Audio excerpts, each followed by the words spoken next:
Universal News TV, votre chaîne d'information la plus crédible. Un sommet entre la France et le G5 Sahel sur l'avenir de l'opération Barkhane dans le Sahel s'est tenu ce vendredi le 21 juillet 2021. La France commencera d'ici la fin de l'année à retirer ses forces déployées au nord du Mali et concentrer ses efforts vers le sud, a déclaré ce vendredi le président Emmanuel Macron à l'issue d'un sommet avec le G5 Sahel. Au terme de ce sommet du G5 Sahel, une conférence de presse conjointe des présidents français et nigériens a eu lieu à Paris. Suivons maintenant l'intégralité de la conférence de presse conjointe des présidents Emmanuel Macron et Mohamed Bazoum. Suivons. Des 3 dernières années sur ce théâtre d'opération. À titre d'illustration, la part de nos opérations menées conjointement avec nos partenaires sahéliens est aujourd'hui très largement supérieure à la part des opérations que nous menons de manière autonome. Aujourd'hui, nous entamons une nouvelle évolution profonde de notre engagement au Sahel. Pourquoi ce mouvement? Tout d'abord parce que les succès que nous avons enregistrés nous le permettent. Et c'est le premier fait générateur de cette transformation. Dans les derniers mois de l'année 2019, les 2 organisations terroristes que j'ai citées ont tenté de reproduire ce qu'elles avaient tenté au début de la décennie 2010, à savoir instaurer un territoire sous leur contrôle entier, pouvant ensuite servir de plateforme de projection. Ce projet d'enracinement territorial a été entravé, empêché, par la concentration des efforts et des forces que nous avons décidés lors du sommet de Pau. Grâce à ce sursaut militaire, à un réengagement supplémentaire des armées françaises, à une meilleure organisation de notre coordination avec nos partenaires sahéliens, nous avons pu tous ensemble reprendre le contrôle de ces territoires. Le défi est désormais d'amener progressivement dans ces zones un maximum de services aux populations. C'est le sens du sursaut civil que nous avons décidé lors du sommet de N'Djamena et dans lequel le Niger, je dois le souligner, est particulièrement investi. C'est le sens même des actions menées dans plusieurs zones par le président nigérien. Le second fait générateur de cette évolution, c'est l'évolution même de la nature de la menace. Tirant les leçons de leur échec, nos adversaires ont aujourd'hui délaissé une ambition territoriale au profit d'un projet de dissémination de la menace, plus seulement à l'échelle du Sahel, mais à l'échelle de l'ensemble de l'Afrique de l'Ouest. L'illustration la plus pressante de ce changement de paradigme est la pression exercée par les groupes terroristes dans les zones se situant à la frontière entre le Burkina Faso et la Côte d'Ivoire. Cette offensive présage malheureusement d'une pression renforcée sur l'ensemble des pays du Golfe de Guinée, qui est d'ores et déjà une réalité. Face à ce pivot vers le sud des organisations terroristes, l'erreur aurait été de nous attarder dans un schéma qui ne correspond plus ni à la géographie, ni au mode de dissémination de la menace. La stabilisation de la zone des 3 frontières et le reflux de l'emprise terroriste sur cette région nous ouvrent aujourd'hui la possibilité de mettre en œuvre, sans plus attendre, la reconfiguration de notre présence selon des modalités concertées avec nos partenaires et alliés sahéliens. Cette reconfiguration débutera dès les prochaines semaines. Une carte va ici être diffusée qui va vous permettre de visualiser plus clairement ce vers quoi nous allons nous orienter. En effet, en cohérence avec l'impératif d'endiguer une diffusion de la menace au sud, elle se traduira par une réduction de nos empreintes militaires les plus au nord. Ces fermetures s'étaleront sur le second semestre de l'année 2021 et seront achevées d'ici le début de l'année 2022. Kidal, Thessalie, Tombouctou seront ainsi progressivement dégrafés. Notre présence militaire au Sahel s'articulera autour de 2 missions. La première consistera à poursuivre la neutralisation et la désorganisation du haut commandement des 2 organisations ennemies. La deuxième mission se concentrera sur l'appui à la montée en puissance des armées de la région, largement entamée à travers plusieurs missions historiques, mais que nous entendons encore densifier. Ces 2 missions, nous les tiendrons autour de plusieurs axes d'organisation. D'abord, une dimension contre-terrorisme, avec, comme vous pouvez le voir sur ces cartes, la poursuite de l'action de la Task Force Sabre. Ensuite, elle sera renforcée par une dimension partenariat de combat pour justement s'attaquer et renforcer la lutte contre le terrorisme en accompagnant justement l'action de nos partenaires africains avec des opérations communes. La lutte contre le terrorisme se poursuivra donc autour de la Task Force Takuba, dont la reconnaissance dans les conclusions du dernier Conseil européen et dans le nouveau mandat de la MINUSMA illustre la dimension profondément européenne et multilatérale. La Task Force Takuba aura donc une mission de lutte contre le terrorisme. Elle s'inscrira dans un partenariat étroit, elle sera coordonnée depuis le poste de commandement de Niamey avec les armées du G5 Sahel. Elle aura une nation cadre, un État cadre, la France, et elle agrégera plusieurs nations partenaires. Nous avons d'ores et déjà, aux côtés de la France, 9 partenaires européens.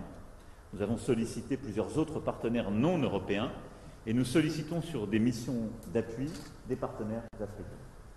La carte ici rend compte du champ de la mission actuelle de la Task Force Takuba, mais les discussions que nous avons eues aujourd'hui avec le président Bazoum nous permettent justement d'élargir celle-ci et d'avoir une rotule qui, nous allons y travailler dans les prochaines semaines, permettrait évidemment d'avoir un rôle accru ensemble et ce partenariat de combat et de lutte contre le terrorisme également au Niger. La France maintiendra en ce sein une contribution significative en étant accompagnée des Italiens, des Danois, des Roumains, des Portugais, etc. À côté de cette lutte contre le terrorisme, il y a la mission, je le disais, de monter en puissance des armées de la région. À cet égard, nous concentrerons notre appui à travers 2 dimensions. Une dimension coopération, pour former, entraîner, équiper, conseiller les armées partenaires. Cette dimension sera renforcée et s'appuiera notamment, je signale que nous avons perdu l'écran. Juste.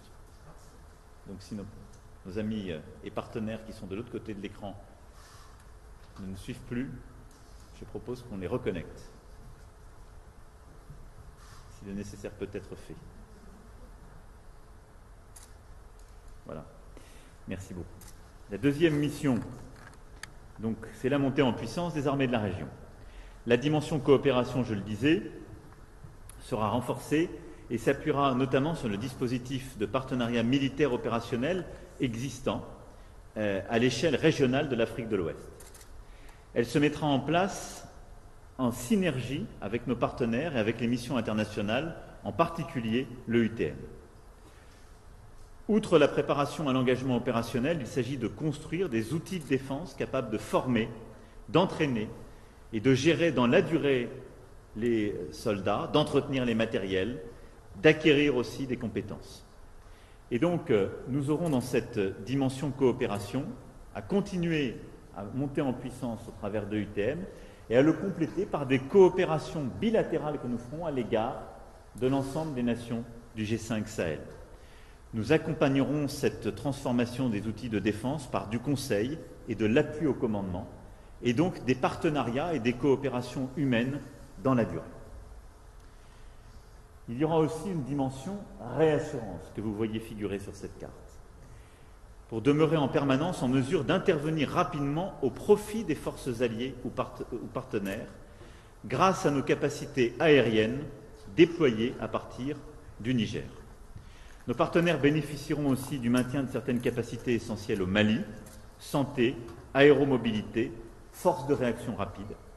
Et le Tchad restera enfin un élément clé de notre dispositif, avec le maintien d'une présence aérienne et terrestre significative et orientée également vers la coopération avec les forces armées tchadiennes.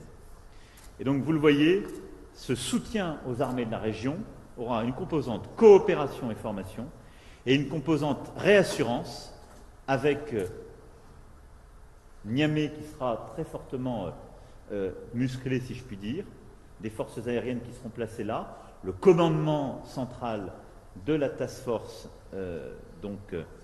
Takuba et le commandement de la coordination entre Takuba et les dispositifs des forces conjointes du G5 Sahel. Cette transformation, cette évolution de notre dispositif Nous la mettrons en œuvre donc dans les prochains mois.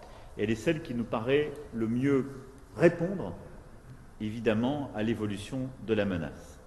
Avec l'accord du président Bazoum, que je remercie, ce nouveau dispositif, comme je le disais, sera coordonné et commandé depuis nos éléments présents au Niger.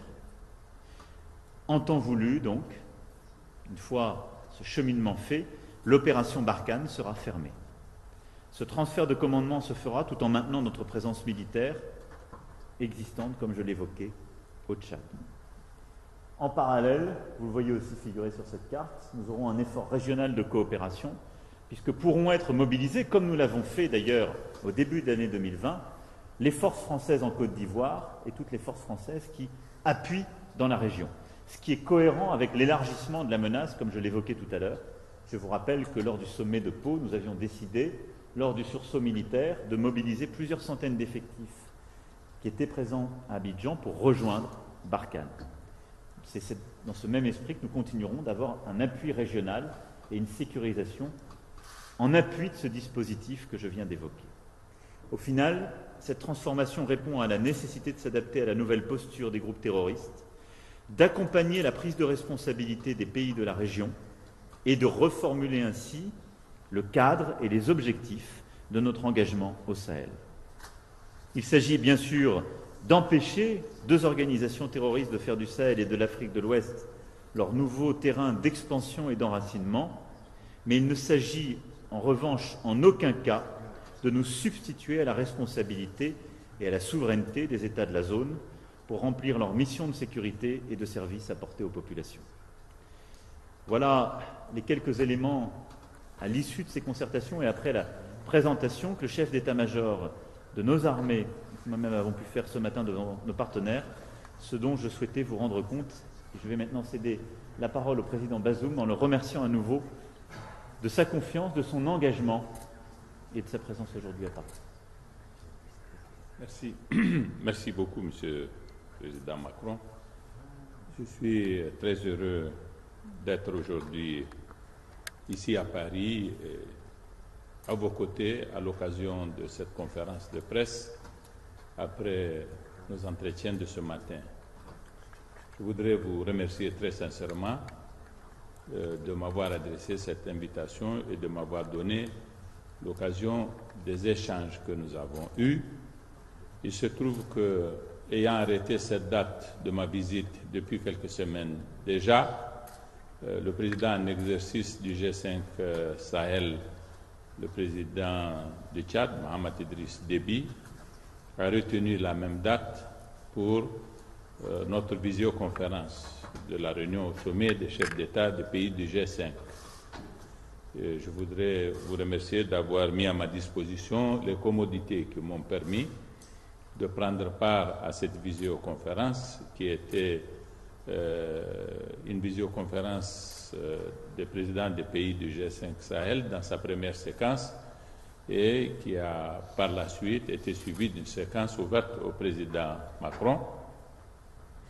Et à cette occasion, en effet, le président Macron a eu à présenter, à travers notamment un exposé fait par le chef d'état-major des armées françaises, des perspectives en rapport avec la reconfiguration du dispositif militaire français dans le Sahel.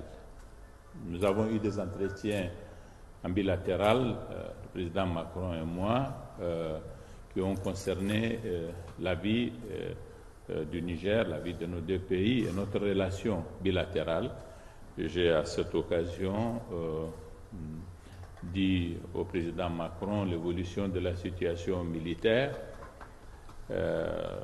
au Niger et dans la zone sahélienne de façon générale.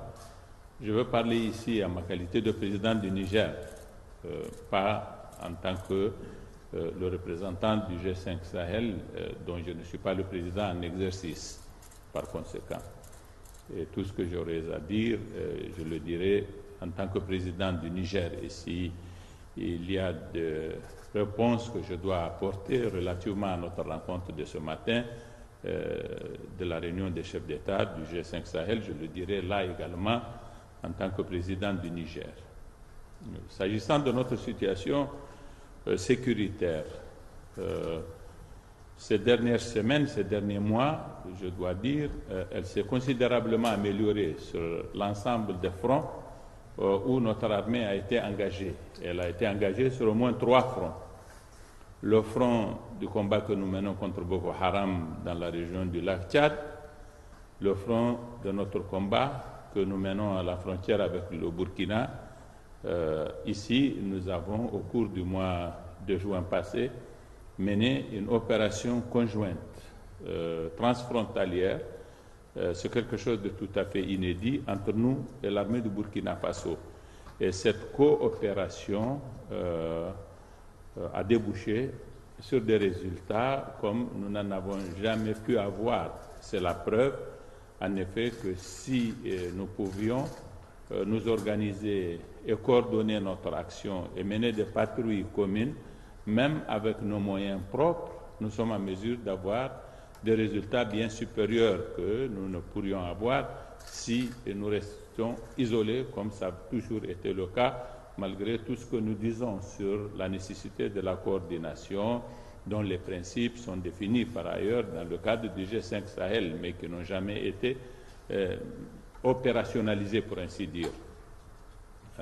Du côté de notre frontière avec le Mali, dans la région de Ménaka plus précisément, nous avons mené une opération conjointe avec Barkhane, qui elle également a débouché sur des résultats conséquents qui ont consisté dans l'arrestation de cadres importants de l'IGS, de l'État islamique dans le Grand Sahara, qui est notre ennemi dans cet espace-là, et qui ont aussi débouché sur la mort de cadres importants de cette organisation. Tout cela a créé une situation favorable à la mise en œuvre de l'une de nos décisions majeures du sommet de N'Djamena, qui consiste dans le sursaut civil. Du côté de la région du lac Tchad, j'ai pu me déplacer personnellement du 1er au 30 juillet dans la région de Difa, et j'ai donné le coup d'envoi, le point de départ. J'ai engagé le retour des populations déplacées de leur village depuis l'année 2015. Dans cette région, nous avons à peu près de 110 à 130 000 personnes déplacées au cours des années 2015, 2016, 2017, plus de 100 000 personnes réfugiées à partir de l'État de Borno du Nigeria dans la région de Difa. Nous avons décidé de ramener ces populations dans leur village. Le 20 juin, nous avons engagé cette opération qui a consisté à ramener le premier village qui est au point le plus extrême à l'est, à la frontière du lac, nécessaire à la vie commode de ces populations dans leur village, tout en leur assurant la sécurité, de façon qu'elles ne se retrouvent plus dans une situation à devoir quitter leur village pour chercher la sécurité ailleurs. Nous allons leur assurer cette sécurité. Je profite de l'occasion que j'ai aujourd'hui, je vais le faire pour ce qui concerne la France, à lancer donc un appel à l'ensemble de la communauté internationale pour qu'elle nous vienne en soutien à cette opération importante qui donne tout son sens au combat que nous avons mené jusqu'à présent, qui ne devrait pas se réduire uniquement à son aspect militaire de résistance aux organisations terroristes. Il s'agit en effet d'envisager un autre avenir pour les populations en faisant en sorte qu'elles retournent chez elles, qu'elles s'adonnent à leurs activités économiques et que la communauté internationale et nous-mêmes nous mobilisions pour des opérations de relèvement et des investissements nécessaires à créer les conditions d'une vie normale dans cette zone. Parce que notre conviction, c'est que la meilleure façon de lutter contre les organisations terroristes, c'est de ne pas leur permettre de trouver des sanctuaires dans les zones d'où elles chassent les populations et leur donner également l'occasion de créer les conditions d'une économie criminelle qui leur permet de vivre à leur aise. Nous avons chassé ces terroristes de ces villages-là, nous allons les réoccuper et nous allons faire en sorte que ce soit les populations qui vivent de leur économie plutôt que ce soit les terroristes qui en vivent. C'est une zone particulièrement riche parce qu'il y a deux cours d'eau importants, la rivière de la Komadougou et le lac Tchad lui-même. On peut faire beaucoup de pêche, beaucoup d'agriculture irriguée, un élevage comme on ne le fait pas ailleurs, et ainsi de suite. C'est notre pari. Nous sommes en train de le réussir et nous irons jusqu'au bout de notre volonté. Nous lançons un appel pour que nous soyons soutenus. Et je dis aux organisations humanitaires que si ces populations étaient déplacées parce qu'elles étaient en proie à une pression de Boko Haram, nous aurions eu beaucoup de personnes qui auraient manifesté leur solidarité en considérant que ce sont des personnes à secourir. Mais lorsque nous, de propos délibérés, nous décidons de les ramener chez elles et qu'elles sont enthousiastes pour retourner, on ne s'intéresse pas trop à ce qui peut se passer et nous n'avons pas l'assistance attendue.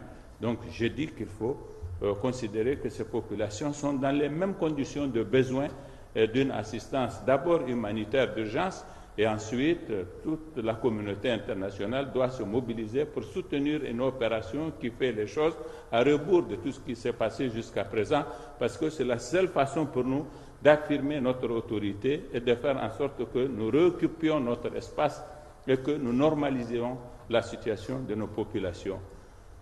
Je demandais au gouverneur de l'État du Borno de venir et avec lui, nous nous sommes entendus pour que les populations du Nigeria, qui sont tout aussi précieuses que les nôtres de retourner chez elles, puissent avoir cette possibilité. Il a pris des engagements dans ce sens.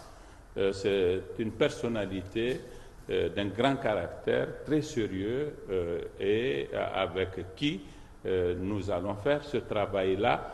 Nous nous sommes fixés comme échéance le mois de décembre, pour que tous les réfugiés du Nigeria qui sont sur le territoire de la région de Difa retournent chez eux. C'est plus de 130 000 personnes, peut-être, dans plusieurs camps dans la région de Difa qui ont vécu jusqu'à présent du soutien de la communauté humanitaire. Voilà, Monsieur le Président, une façon pour nous de mettre en œuvre ce grand engagement que nous avons pris avec les autres pays du G5 Sahel, N'Djamena, de créer les conditions d'un sursaut civil qui ramène les populations chez elles. C'est ce que nous avons fait dans la région de Tillabéri, tant du côté de la frontière avec Menaka au Mali, et qui concerne les populations des Armaganda, ainsi que les populations de Tillabéri dans l'Anzourou et des populations à la frontière avec le Burkina de Terra, que nous avons ramené. Les dernières personnes déplacées dans cette zone, nous les avons ramenées hier. Il nous reste des populations qui ont quitté la zone d'Inates, qui sont vers Aïrou. Nous n'avons pas encore les conditions d'un rapport de force militaire favorable pour que nous les ramenions. Et le jour où nous en aurons créé les conditions, nous allons également les ramener. Et toutes ces populations sont enthousiastes pour retourner chez elles. Nous sommes désormais dans la perspective d'un autre paradigme tout à fait à l'opposé de la situation qui nous a été imposée jusqu'à présent. S'agissant des perspectives de reconfiguration de l'opération Barkhane, telle qu'elle a été exposée par le chef d'état-major des armées françaises, évidemment que nous ne pouvons que souscrire à ce que la France est en train de faire, parce que d'une certaine façon, nous, avec le recul de notre expérience, c'est aussi à peu près les leçons que nous avons tirées de l'expérience de Barkhane. Si nous y avons vu des défauts, ce seraient des défauts dans ce qui est sa voilure. Et nous concevons en effet que cette voilure soit réduite parce que tout simplement, il s'agit de comprendre à qui nous avons affaire comme ennemis sur le terrain et est-ce que nous avons besoin de tous les moyens qui sont caractéristiques de l'opération Barkhane aujourd'hui pour y faire face. Nous pensons que, et je l'ai dit à l'occasion d'une interview que j'ai donnée avant que je sois investi comme président de la République, juste au lendemain de mon élection, j'ai dit que la nature de notre ennemi commande une autre coopération que celle du genre que nous pouvons mener aujourd'hui avec Barkhane. Et cette opération qui est en train d'être réalisée par la France nous paraît procéder d'une rationalisation de cet engagement et nous sommes absolument d'accord avec ce qui est en train d'être fait. L'essentiel étant que la France maintienne le principe de son appui, de sa coopération et de son soutien aux forces armées de nos différents pays. Nous avons besoin de la France dans ce qu'elle peut nous donner et que nous n'avons pas. Nous n'avons pas besoin de la France de ce que nous possédons déjà. La France a des capacités de renseignement électronique qui ne sont pas à notre possession. La nouvelle configuration ne nous prive pas de cette possibilité. C'est donc quelque chose d'important. La France a des moyens aériens que nous n'avons pas et qui complètent notre action à nous, que nous menons à terre. Et donc, par conséquent, cette dimension devant rester, nous considérons que ce sont les aspects de la coopération militaire française dont nous avons le plus besoin qui sont maintenus. Le reste doit procéder de notre effort de nous-mêmes et l'armée du Niger est organisée de façon à faire face à cette nouvelle situation. Et voilà, donc, Monsieur le Président, nous sommes totalement d'accord avec les perspectives telles que vous nous les avez expliquées et vous pouvez compter sur notre soutien à tous égards de ce point de vue. Et merci beaucoup, Monsieur le Président. Merci, Président.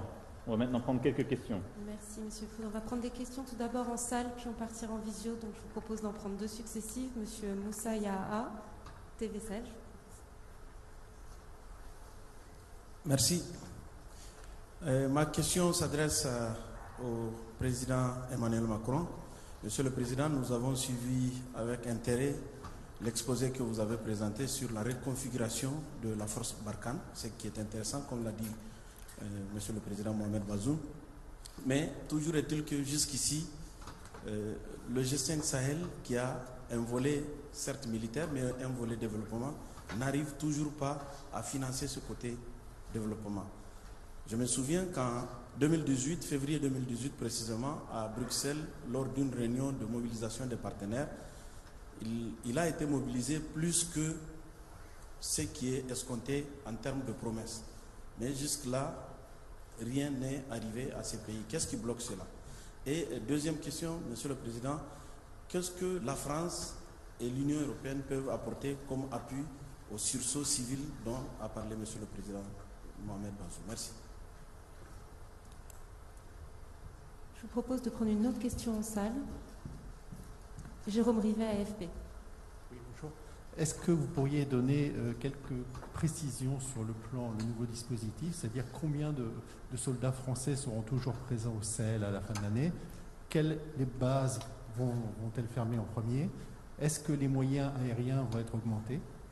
Et une autre question à vous deux, est-ce que le format G5 est toujours le bon si la menace s'étend à l'ensemble de l'Afrique de l'Ouest? Est-ce qu'il ne faudrait pas y ajouter d'autres pays comme la Côte d'Ivoire?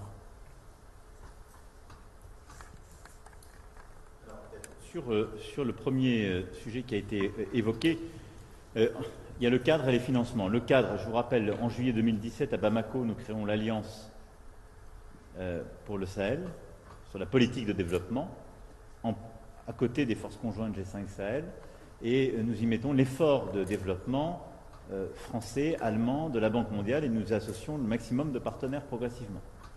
À ce titre, je vais ici dire que dans toute la zone, l'Agence française de développement apporte ses projets et ses financements au-delà même des engagements qui avaient été pris. Et avec de vrais succès de projets, qu'il s'agisse du Mali, du Burkina ou du Niger. Simplement, ces projets ne peuvent se substituer au retour de l'État et des services de l'État. C'est la discussion qu'on a eue avec, par exemple, le président de transition Goïta et que j'avais avec celui-ci moi-même au téléphone la semaine dernière, avec son prédécesseur. Vous pouvez faire tous les projets de développement que vous voulez. Si les services de l'État, si la justice ne revient pas, l'école et les services de base de l'État, vos projets ne durent pas longtemps. D'où l'importance d'actions comme celle que le président Bazoum a détaillée à Difa, qui sont essentiels. Donc ça, c'est le premier point sur lequel je veux attirer votre attention. Ensuite, la conférence de Bruxelles, en février 2018, dont vous avez parlé, avait permis de mobiliser 414 millions d'euros, dont 100 millions d'euros de l'Union européenne et 76 millions d'euros des États membres, 100 millions de l'Arabie saoudite, 60 millions des États-Unis, 30 millions des Émirats arabes unis, 50 millions des pays membres du G5 Sahel. Plusieurs partenaires ont déjà consenti des efforts plus importants que ceux qui avaient été annoncés. Les États-Unis, par exemple, ont livré du matériel aux forces armées du G5 Sahel pour plus de 100 millions de dollars. La France a apporté un soutien multiforme.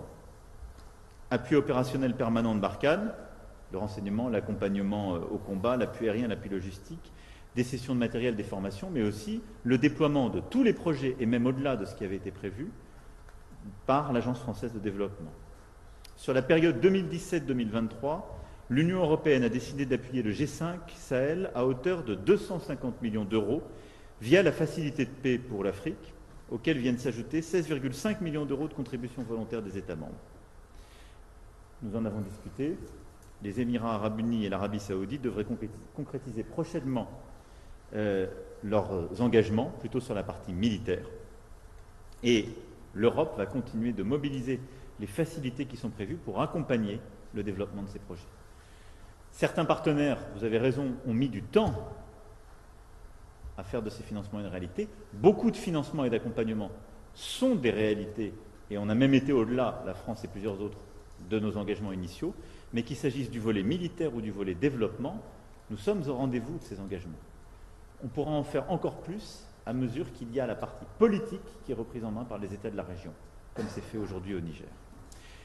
Sur la deuxième question qui est posée, nous ferons par étapes, les 6 prochains mois seront consacrés justement à une organisation du passage, si on revoit la carte, de l'emprise Barkhane vers l'emprise Takuba et les partenariats. Je ne vous donnerai pas ici un calendrier précis pour des raisons simples de sécurité. Mais de manière très claire, cette opération que nous allons conduire, pendant tous les mois qui viennent, le nombre de militaires français sur le terrain ne décroîtra pas, pour des raisons simples, qui sont des raisons de sécurité, d'acheminement. Ils feront simplement des missions qui sont différentes par rapport à aujourd'hui. Par contre, à terme, nous aurons sur le dispositif qui est ici décrit entre 2500 et 3000 hommes.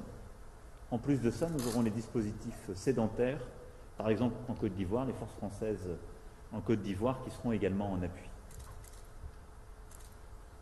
Est-ce que tu veux rajouter ? Oui, il y a une question qui nous est adressée à nous deux, à laquelle je vais essayer de répondre. Le journaliste nous demande si on ne doit pas envisager le changement du format G5 parce que ce fléau est en train de s'étendre et de contaminer d'autres pays comme la Côte d'Ivoire. Très clairement, est-ce que le G5 ne pourrait pas être élargi à la Côte d'Ivoire et certainement à d'autres pays? Vous savez, c'est quelque chose de tout à fait concevable parce qu'après tout, le G5 Sahel est une coordination dans le cadre d'une espèce de pacte militaire entre des pays confrontés à une même menace. Sauf que dans la réalité, le terrorisme dont nous nous occupons, qui est parti du Mali à partir de 2012, pour le moment ne concerne que 3 pays, vraiment, savoir le Niger, le Mali et le Burkina Faso. Le Tchad, lui, il est affecté par le phénomène de Boko Haram, et en cela, avec le Cameroun, le Nigeria et le Niger, la Mauritanie, elle, grâce à Dieu, pour le moment, est épargnée de tout cela. Lorsque, évidemment, le phénomène s'élargit, comme c'est le cas, on pourrait un jour envisager, en effet, que cette organisation de la solidarité et de la coordination entre des pays qui font face à une même menace s'élargissent à d'autres pays. Pour le moment, nous n'en avons jamais parlé, nulle part, même au sein de la CEDEAO. Il y a une structure qui a été créée entre un certain nombre de pays, que sont la Côte d'Ivoire, le Ghana, le Togo et le Bénin, me semble-t-il, avec laquelle nous avons une certaine relation qui n'est pas tout à fait organique pour le moment, mais oui, le principe ne doit pas être exclu. Sauf qu'il faut faire en sorte que le G5 soit déjà viable. Il faut faire en sorte que nous puissions faire un peu ce que nous venons de faire avec le Burkina Faso. C'est pour la première fois que ça se fait. Si le Mali était dans un état où on aurait pu envisager ce genre de choses, je suis sûr que nous les aurions faites depuis très longtemps. Ce serait ça plutôt le sens du travail à faire dans le cadre du G5 Sahel qu'autre chose. Par conséquent, je déduis que s'il doit y avoir un élargissement, ce que je conçois tout à fait, il doit être précédé par une rationalisation de notre action dans le cadre de la coordination de ce que nous faisons ensemble pour qu'un élargissement ait vraiment tout son sens. Voilà un peu la réponse que j'aimerais apporter à la question. Nous allons prendre maintenant 2 questions de Ouagadougou puis Bamako. Ouagadougou, Abdoulaye Bari, journaliste indépendant, et à Bamako, Awa Traoré du Nouvel Horizon. Monsieur le Président, bonjour. Est-ce que vous nous entendez? Je vous entends. Monsieur le Président, bonjour. Vous pouvez poser votre question. Monsieur le Président, j'ai une question à 2 volets, un volet sécuritaire et un volet politique. Le premier volet, 6 ans après la création du G5 Sahel, Monsieur le Président, il y a eu certes des victoires, comme vous l'avez souligné, mais désormais on assiste à un enlisement de la situation au Sahel avec des points importants, des territoires qui sont occupés par des groupes terroristes qui dictent donc leurs lois. À l'heure où je vous parle, Monsieur le Président, des milliers d'éleveurs ont perdu leur bétail, des milliers de paysans ne pourront pas aller cultiver. Vous avez parlé des écoles qui ont fermé, vous avez parlé des centres de santé, mais les éleveurs et les agriculteurs, soit ils mourront de faim ou rejoindront donc les groupes terroristes. Je vous pose une question, Monsieur le Président, que le citoyen lambda se pose au Sahel, sans être un anti-français, c'est des gens qui vous aiment très bien pour vos actions. Comment, malgré aujourd'hui un déploiement militaire sans précédent au Sahel, avec des équipements de pointe, des drones, des avions de chasse, des hélicoptères, le terrorisme, au lieu de reculer, avance au contraire. On voit des colonnes de terroristes, des centaines de terroristes se déplacer dans le Sahel et attaquer des cibles militaires et civiles. Inates au Niger, Boulekessi au Mali et Solahan en fait au Burkina sont les cas les plus emblématiques. Qu'est-ce qui se passe, Monsieur le Président? La coopération entre armées françaises et leurs partenaires du Sahel est-elle sincère véritablement sur le terrain? Le volet politique de ma question, Monsieur le Président, vous avez salué l'élection donc du président Mohamed Bazoum, un fin connaisseur des questions sécuritaires. Vous avez salué donc la vitalité de la démocratie, c'est une très bonne chose. La gouvernance démocratique, c'est l'un des axes majeurs donc du G5 Sahel, sauf que désormais, à la crise sécuritaire, est venue se greffer une crise politique et institutionnelle au Sahel. On a vu le coup d'État au Tchad et un coup d'État au Mali. Mais sauf que vous n'avez pas eu la même réaction sur ces 2 cas. Vous avez condamné le coup d'État au Mali et vous avez dit que c'est un coup d'État dans un coup d'État. Il était inadmissible et le Mali a été victime de sanctions injustes par la CEDEAO parce qu'aucun texte, ces textes ne prévoyaient pas donc ces sanctions. Et pourquoi y a-t-il eu du 2 poids 2 mesures, Monsieur le Président, entre le Tchad et le Mali? Est-ce que votre position sur le Tchad ne crée pas un précédent dangereux pour l'ensemble des pays du Sahel? Merci, Monsieur le Président. À Bamako, la question d'Awa Traoré, s'il vous plaît. En vous demandant d'être oui. précis. Donc, alors ma question s'adresse au président Emmanuel Macron. Enfin, nous avons 2 questions. La première, c'est qu'en 7 ans d'existence, nous avons assisté à une dégradation de la situation sécuritaire au Mali. Vous dites qu'il va y avoir une évolution de l'emprise de la force Barkhane plutôt vers la force Takuba. Ne pensez-vous pas que la situation va aller plutôt vers une dégradation, particulièrement parce que ces forces étrangères qui viennent d'arriver, qui ne sont pas la force Barkhane, sont moins imprégnées des défis sur le terrain que la force Barkhane? Et la deuxième question, ça concerne Alors, c'est à ce jour, avez-vous une connaissance, une convergence de vues avec le président Assimi Goïta? Merci. Sur quel sujet? Sécuritaire. Très bien. Vous voulez répondre déjà à ces deux-là et... Très bien. Oui. Alors, sur la question de Ouagadougou, posée depuis Ouagadougou, et qui rejoint pour partie celle de Bamako, me permettrais-je d'abord de vous faire remarquer que il n'y a pas de présence de Barkhane à proprement parler sur votre sol. Je pense que c'est un point qu'il est toujours bon de rappeler. Et les dégradations que vous observez sur le plan sécuritaire ne sont imputables ni à la présence ou à l'action de Barkhane, puisque nous n'y sommes pas. Cela montre quoi? Un terrorisme qui descend vers le sud, et depuis plusieurs années sur le sol burkinabé. La difficulté de mener plusieurs opérations complexes, mais surtout des groupes terroristes qui prennent une autre forme. Parce que soyons clairs, les phénomènes que nous voyons de plus en plus sur le sol burkinabé sont des phénomènes où les terroristes vont convaincre des gens qui sont dans la grande pauvreté sur une base, je dirais, ethnique et ou économique. L'absence de perspective économique crée en quelque sorte du potentiel de recrutement pour les terroristes, et les tensions ethniques qui ont pu exister créent du potentiel de recrutement. C'est ça ce qui se passe. Et donc ce qui a donné, en quelque sorte, aux groupes terroristes les plus structurés, les plus militarisés, la possibilité d'avoir des proxys, qui sont des populations civiles armées. Ceci s'accroît avec la diffusion des armes de guerre dans toute la région. Mais est-ce qu'on parle là de groupes terroristes entraînés, endoctrinés et surarmés? Non. On a différentes strates aujourd'hui d'actions qui sont dans la région. Je considère que ce phénomène est un problème, mais qui ne se règle pas que par le militaire. Il doit se régler par le militaire, et c'est avant toute chose un problème du Burkina Faso, puisque le Burkina a fait le choix de le régler avec ses armées propres, et d'ailleurs, y compris dans les discussions qu'il y a pu avoir au sein des forces conjointes du G5 Sahel et de la régulation, le choix a été fait à plusieurs reprises par le Burkina de limiter les opérations conjointes et de garder des opérations propres sur son sol. Et donc c'est une question que vous avez à poser à vos dirigeants, mais dont je n'ai pas à répondre.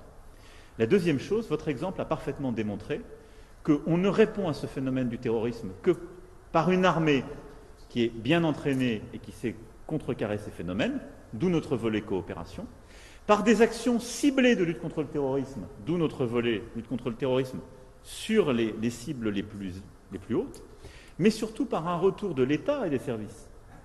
Parce que dans toutes les régions que vous avez évoquées, et c'est un drame aujourd'hui pour le Burkina, ce sont les perspectives éducatives ou économiques qui permettent d'éviter le recrutement des terroristes. Et ça n'est pas plus ou moins de Barkhane ou de que sais-je. Quand un éleveur n'a plus de ressources, en effet, il peut être tenté d'aller vers le terrorisme. Quand, à cause du terrorisme, il n'a plus de perspective économique, c'est un cercle sans fin. Quand on a des milliers d'écoles qui ferment à cause des terroristes, on se prépare une génération dans un état dramatique. Et ça, c'est par le retour de l'État et des services de l'État. Comme je le disais, nous avons, durant les 2 dernières années, par l'action conjointe de Barkhane et de la force conjointe G5 Sahel, évité qu'un califat territorial ne se constitue, ce qui était l'objectif initial. On a réussi cela. Mais on ne peut pas demander aux forces armées, qu'elles soient d'ailleurs régionales ou internationales, de faire le travail d'une politique de retour de l'État ou d'une politique de développement. On se trompe. Si le président nigérien ne fait pas ce qu'il est en train de faire à Difa ou ailleurs, immanquablement, les terroristes reviendront sur ce sol. Dans la zone des 3 frontières, c'est exactement ce que nous voyons aujourd'hui. Donc je partage votre diagnostic, mais je ne partage pas votre analyse, parce que d'abord, les troupes françaises, à l'exception de nos forces antiterroristes, de lutte contre le terrorisme ciblé, ne sont pas sur le sol burkinabé. Ensuite, parce que la problématique est celle que je décrivais tout à l'heure, en quelque sorte d'une présence terroriste qui existe sur des modes dégradés et d'un travail qui est le militaire à faire par chaque État, le militaire à faire par les Sahéliens, le militaire que nous devons faire et qui doit être beaucoup plus concentré sur la lutte contre le terrorisme, et la part qui revient au retour de l'État et aux politiques de développement. Au-delà de cela, la coopération qui est la nôtre est une coopération sincère. Nous travaillons étroitement avec tous les États qui demandent notre partenariat, mais je pense qu'elle doit à chaque fois savoir évoluer comme nous sommes en train de le faire. Sur le Tchad et le Mali, je veux vous confirmer que les situations sont profondément différentes. Au Tchad, nous avons assisté à une armée rebelle qui a abattu un dirigeant, quelques mois après son élection. Et une transition qui s'est faite avec le président de l'Assemblée nationale qui a rendu le pouvoir à un comité militaire de transition. Il n'a pas été emprisonné, il n'a pas subi une pression militaire, il a, en tant que président de l'Assemblée nationale, dépositaire de ce pouvoir par la constitution tchadienne, remis son pouvoir à une transition. Nous étions d'ailleurs présents avec l'ensemble des dirigeants du G5 Sahel, avec l'Union africaine, le matin même des funérailles officielles du feu président Idriss Déby. Qu'est-ce que nous avons dit?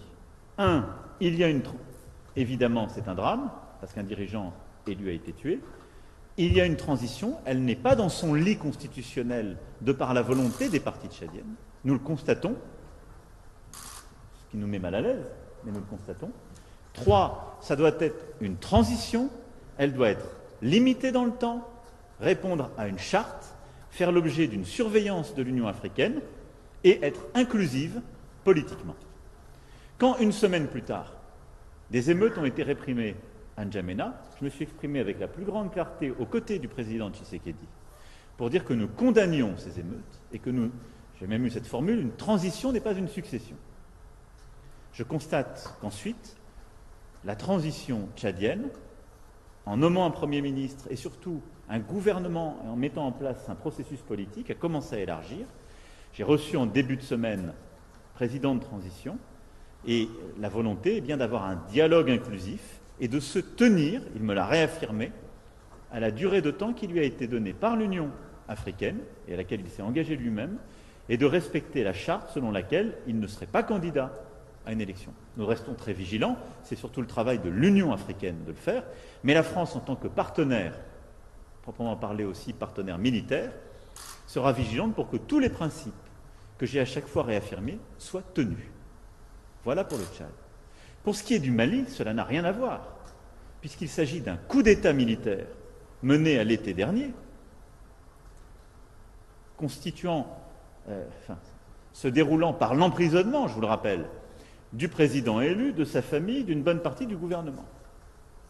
Suite à quoi un cadre a été donné par la CEDEAO. S'en est suivi un coup d'État dans le coup d'État, ne respectant pas les préconisations de la CEDEAO. Pour ma part, je considère qu'on est dans une situation profondément différente. J'ai eu l'occasion de le dire. Je regrette la décision de la CEDEAO. S'il y a un précédent qui est créé, il est par la décision de la CEDEAO qui a reconnu au deuxième coup de boutoir le putsch d'un colonel. C'est ça la difficulté à laquelle on est aujourd'hui confronté. Je respecte cette décision, je ne suis pas membre de la CEDEAO. Mais j'ai suspendu, tant que je n'avais pas les garanties, les opérations conjointes. Ayant eu les garanties de la part de la transition malienne, nous avons repris des opérations conjointes, mais nous avons une approche extrêmement prudente, car la situation me préoccupe sur le plan politique, et je considère que c'est aujourd'hui la responsabilité de la CEDEAO et de l'Union africaine de s'assurer que justement la transition respecte bien tous les principes qui ont été fixés. Au vu de l'expérience des 10 derniers mois, j'ai plutôt de la défiance. Néanmoins, la situation sécuritaire pour les Maliennes et les Maliens et les conséquences que cela peut avoir sur l'ensemble des partenaires de la région me conduisent à l'esprit de responsabilité et à continuer à nous engager dans la lutte contre le terrorisme.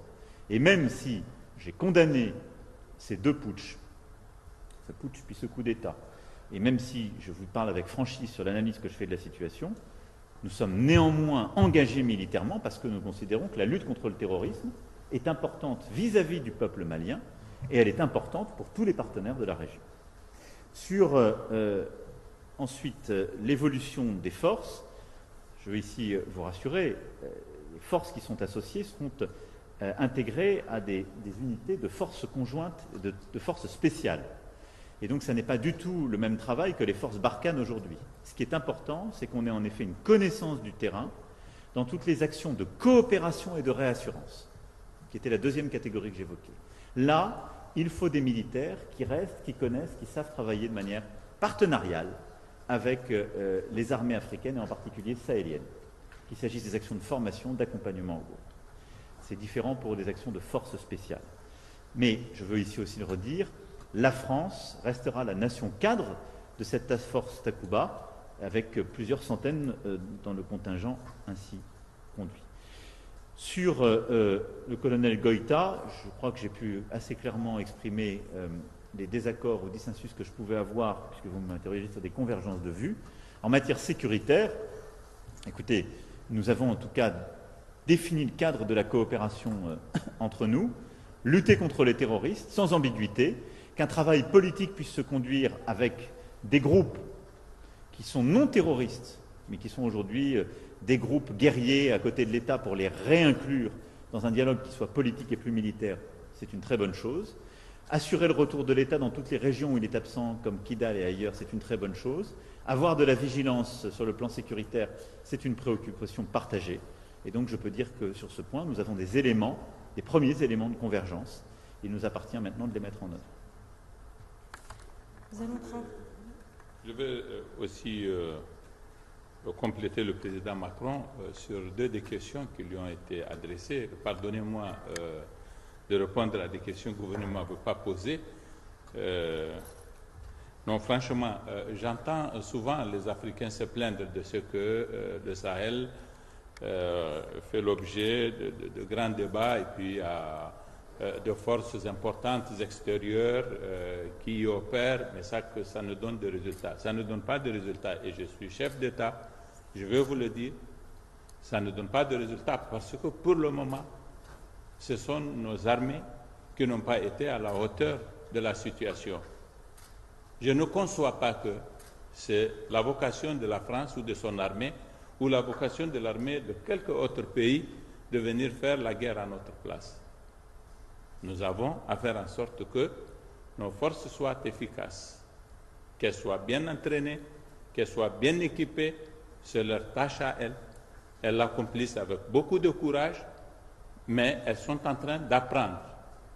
Et elles sont en train d'améliorer leur niveau. Et à mesure que le temps va passer, vous verrez, elles seront aguerries et leur réponse sera à la hauteur du défi que leur pose le terrorisme. Entre nos résultats, il y a de cela 3 ans, 4 ans, en tout cas au Niger, et ce doit être pareil ailleurs, et nos résultats aujourd'hui, les choses ont considérablement changé. Je voudrais que les Africains comptent sur leurs armées d'abord, et les autres peuvent seulement venir en complément. Je l'ai dit tout à l'heure, dans ce que nous n'avons pas, tout simplement, c'est une question de moyens financiers. Et quand nous nous adressons à nos partenaires, nous leur demandons davantage des équipements et des financements de notre guerre par nos propres forces, mais pas qu'ils se substituent à nous. Donc, 5000 soldats français sur le territoire du Mali ne vont pas régler les problèmes du Niger, du Burkina, de Côte d'Ivoire, et d'ailleurs, c'est très clair, il faut que nous le sachions. Deuxièmement, je suis aussi interpellé quand même par la question posée au président Macron relativement aux situations du Tchad et au Mali. Le Niger, membre du G5 Sahel, a validé la situation de fait qui a résulté de l'assassinat du maréchal Idriss Déby Itno. Nous aurions pu nous dire, dans le cadre de l'Union africaine, qu'il s'agit d'un coup d'État. Mais ce serait simplifier les choses que de réagir comme ça. Parce que si, lorsque le maréchal avait été tué, que les débats avaient consisté à dire qu'il faut mettre en place une transition de 90 jours, appliquer la Constitution, faire en sorte qu'on ait un président élu dans les 90 jours prévus par la Constitution, alors que le pays était agressé de l'extérieur, on le sait, et n'étant pas sûr de la cohésion de l'armée, de l'état de son moral, de ses capacités à faire face à cette situation, si c'est la Constitution dans sa lettre qui devait être appliquée, il y avait des risques que ce pays, qui constitue un pôle de stabilité dans notre zone, bascule aussi dans l'instabilité. Même si nous devrions considérer qu'il s'est agi d'un coup d'État, la raison commande que nous fassions le pari que, à la faveur de cette transition pour laquelle nous avons exprimé notre point de vue et demandé de faire les choses conformément à un certain nombre d'objectifs qui nous ont été promis et sur lesquels nous sommes en train de marcher, qu'on envisage donc une transition qui permette un dialogue et qui fasse en sorte que le Tchad ait peut-être un nouveau départ. C'est le pari que nous avons fait pour la stabilité de notre région. Nous aurions pu être très à l'aise pour dire que c'est un coup d'État, nous le condamnons, et après, qui va faire face aux colonnes des rebelles? Et si elles venaient jusqu'à N'Djamena et qu'il y a une guerre civile, quels vont en être les résultats? Qui va appliquer la Constitution en ce moment? Quelle est la modalité de l'application de la Constitution? C'est autant de questions complexes que nous nous sommes posées et qui ont présidé à notre décision de dire on fait le pari avec les militaires, et c'est le travail de suivi que fait l'Union africaine aujourd'hui. Par contre, au Mali, il y a une charte, il y a le protocole sur la bonne gouvernance et la démocratie que le Mali a souscrit en même temps que nous dans le cadre de la CEDEAO, qui prévoit que lorsqu'il y a un coup d'État, on prenne un certain nombre de mesures qui consistent notamment dans l'exclusion de ces pays des instances de la CEDEAO. C'est ça que nous avons demandé au sommet que nous avons tenu à Accra. Et nous n'avons pas été d'accord avec ceux des chefs d'État qui pensaient que non, bon, c'est pas bien, on ferme les yeux. Nous avons dit, mais nous sommes partisans de l'état de droit. L'état de droit prévoit quelque chose de très précis. Ici, il s'agit de l'appliquer. Les mesures de fermeture de frontières et tout le reste, Monsieur le Président, ça n'existe pas dans le traité de la CEDEAO.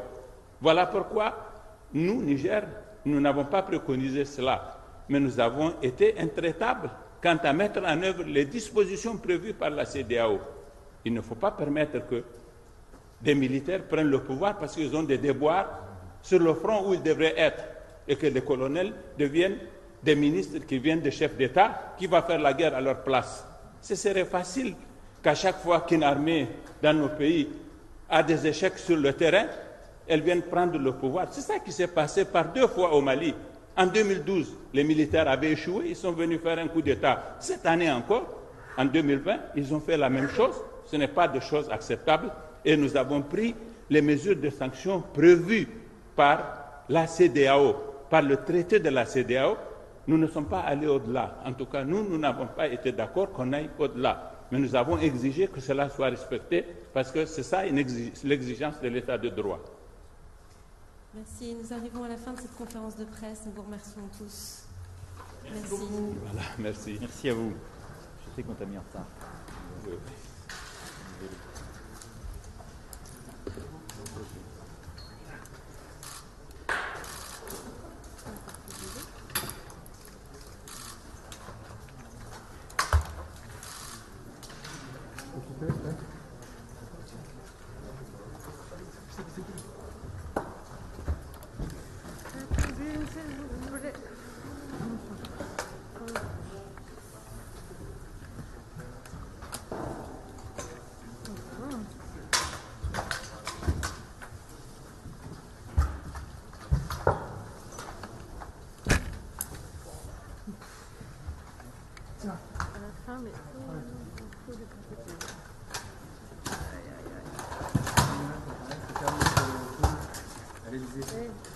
À 1 minute 30, c'est bon.